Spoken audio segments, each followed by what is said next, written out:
Hello, Matt Jasa here.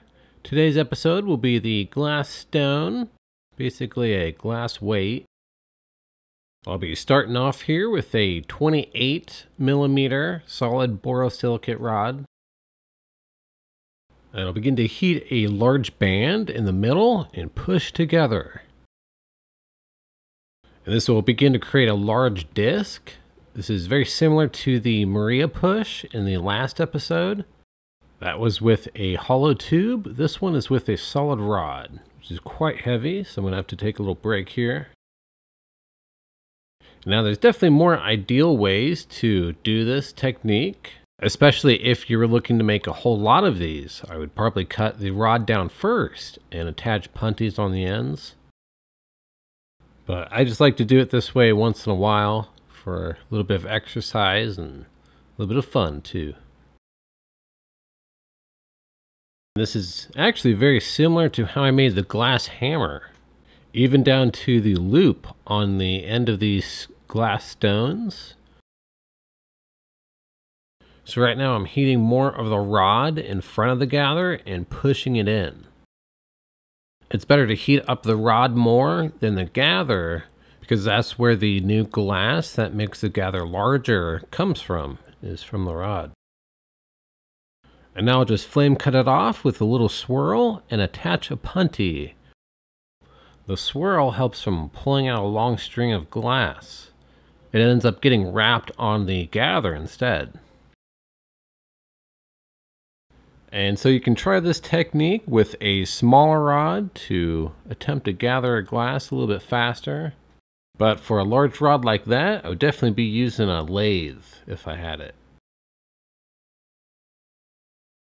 I'll go ahead and begin the shaping process by heating up the entire gather, bringing it down on the graphite, and smashing it with the paddle from the other side. I didn't have quite enough heat in there, so I'm going to heat it up one more time and then smash it again. I'm going to try to rotate it and get all four sides of the cube. Well, it didn't turn out exactly like I wanted. I'm going to have to do a little bit more shaping here to get the four-sided cube I'm looking for. I'm going a little bit more artistic with this one. I'm not really aiming for a specific weight. I will weigh them at the end of the video to see where they're at, but besides that, I think a clear cube will look pretty nice.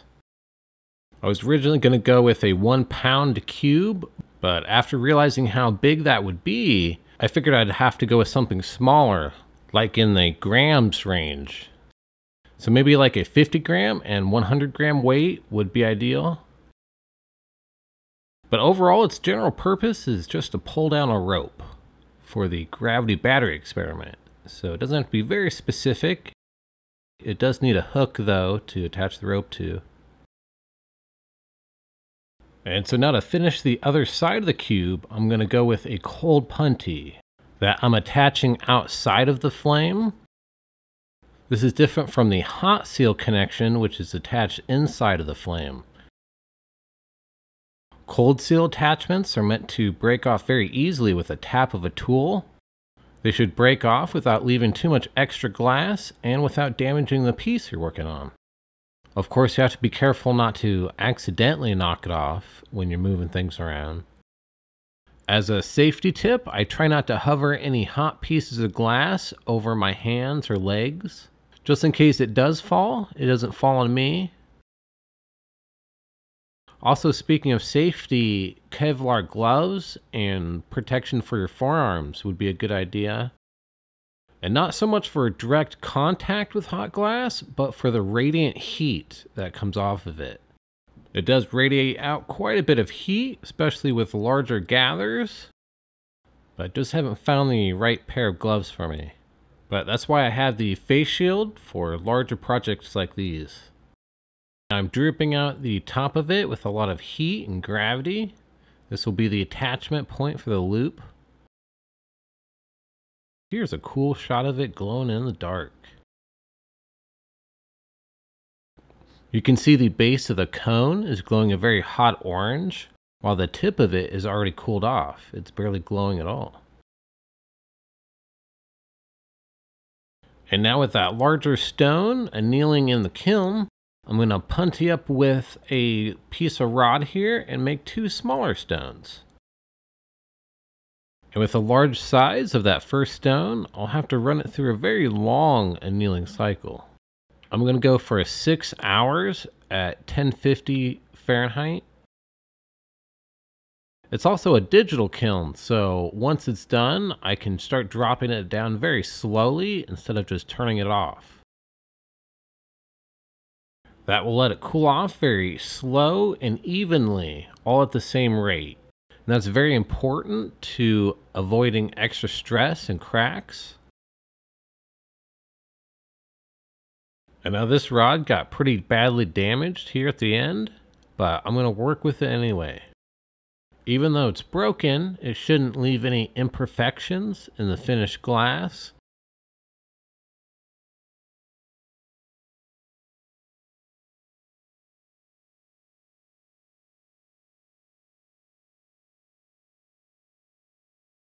And here I'm going to go ahead and flame cut in the middle. I'm trying to leave a little more glass on one side than the other. I want slightly different weights. But now I'm going to start to repeat that process from the start of the video, just heating up that gather and begin to smash it into a cube shape. So if you've recently subscribed to the channel or just stumbled upon one of these videos, I want to say welcome. Thanks for checking out this video and what I do here. It's kind of a artistically scientific view of lampworking. Feel free to pick up some of these techniques for yourself to use at home, or just come along this glass journey, this adventure, to learn something new. I know I learn something new about every episode, every attempt here. That's kind of the important thing in life, is to keep progressing forward. Even if your first attempt doesn't come out right, you still made an attempt. And I'll attempt to shape this one into a cube here. I could really use an L-marver for this project. I had one that I put together, but I was planning to rebuild it. The L-marver is basically an L shape of graphite.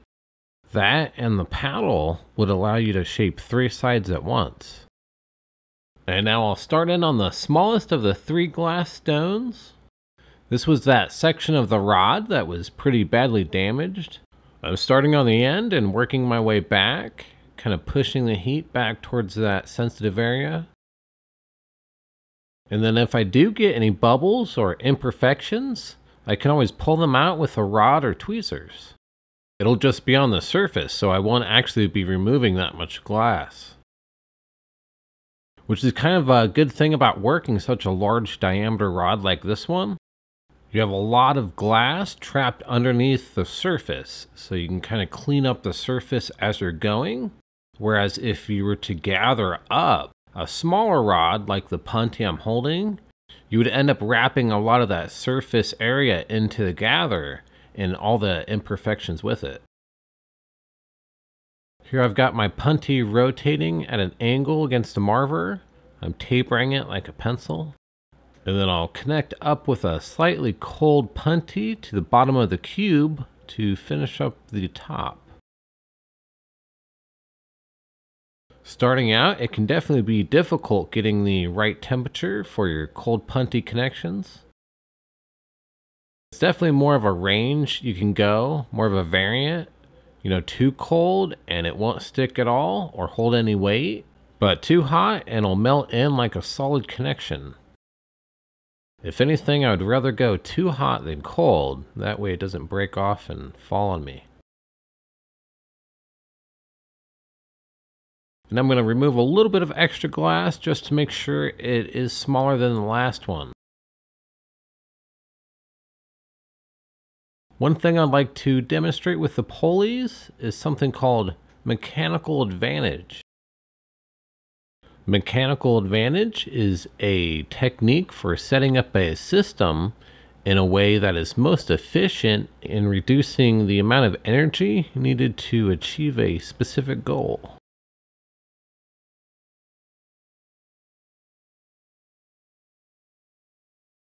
I'm going to attempt to do 2 cold punties here. I'm going to have to break off the last one before the new one cools, or else it will set up and both of them could break off. And then I'll melt out that punty mark. That's a very important step to get it optically clear. And now I'm going to make the loop, which is going to go on the top of the stones to attach the rope to. I'm just slowly heating and bending the glass around. This is very similar to my chain necklace videos. You could practice a technique like this to create loops for pendants. I'd probably use a 7mm rod, a little bit smaller than this one. I'm going to heat up the area where I'm going to connect the end of the rod to and attach it in the flame. This will help give you a nice solid and optically clear connection. I'm going to apply a lot of heat to that connection area to make sure it's nice and even. Droop it down a little bit with gravity and connect up with a cold punty. And this is a good way to get your loops ready for pendants ahead of time. They don't have to be just clear glass. You could use colored glass. And you can bench cool them as well, being as small as they are. But when you go to attach them, I would start out at the very tip and work the heat back. That's a very gentle way to heat up the glass, is just starting out on the smallest area, the very tip of it. That's actually why I drooped all these stones down like that. That way I'm not heating up the center of the cube to attach the loops. That might crack it. But then after you attach it in the flame, it's good to go back and reheat the connection. You want to check all the angles, make sure there's no rough edges, no crevices. It just kind of flows from one area to the next. And now for the largest weight, I need to heat up both ends of the loop and attach it in the flame.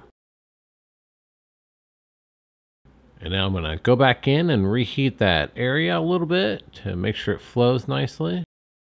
And then as I'm working it, I kind of knocked my punty off by accident. I think I hit the GoPro there. It does make it a bit extra difficult trying to record from 2 cameras and melt glass at the same time. But if you've enjoyed what you've seen so far, please like and share this video to your friends and family, maybe even grandma. Every view not only helps me to get out to more people, but helps bring people back in, as the increased activity will show up in more people's feed.